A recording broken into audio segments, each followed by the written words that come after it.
একবার মুসা আলাইহিস সালাম আল্লাহর সাথে কথা বলছিলেন।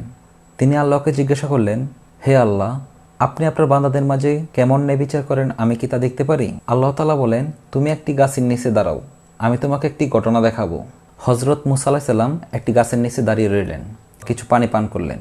কিছুক্ষণ পর এক ব্যক্তি ঘোড়া সওয়ার করে সেই গাছটির নিচে থামলো এবং সে গাছটির নিচে বসে কিছু পানি পান করলো।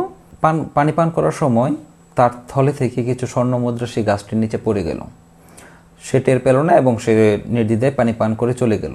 এরপর একজন অন্ধ ভিক্ষুক আসলো সেই গাছটির নিচে। সেই গাছটির নিচে বসলো। হঠাৎ সে মাটিতে হাত দিতেই সে স্বর্ণগুলো পেল। সে খুশি হলো এবং চলে গেল। পরবর্তীতে একজন কৃষক এসে সেই গাছটির নিচে পানি পান করার জন্য দাঁড়ালো। ঠিক সে সময় সেই ঘোড়া সওয়ারকারী ব্যক্তিটি আবার আসলো এবং সে কৃষককে জিজ্ঞাসা করলো, তুমি কি কিছু স্বর্ণমুদ্রা পেয়েছো?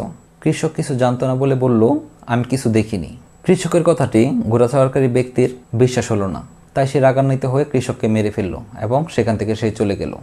হজরত মুসা আলাইহিস সালাম বিষয়টি নিয়ে খুব মর্মাহত হলেন এবং তিনি আল্লাহকে বললেন, হে আল্লাহ, এখানে স্পষ্টতই অন্যায় হলো, আপনি কিছু বললেন না কেন?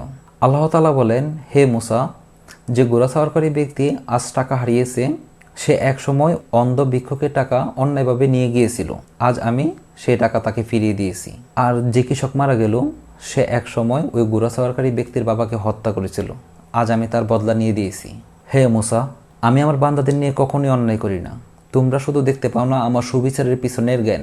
শিক্ষা: আল্লাহর ন্যায় বিচার সবসময় সঠিক। আমরা হয়তো বুঝি না, কিন্তু আল্লাহ কখনোই কারো প্রতি জুলুম করেন না। আমাদের উচিত সবসময় ধৈর্য ধারণ করা এবং আল্লাহর উপর ভরসা রাখা।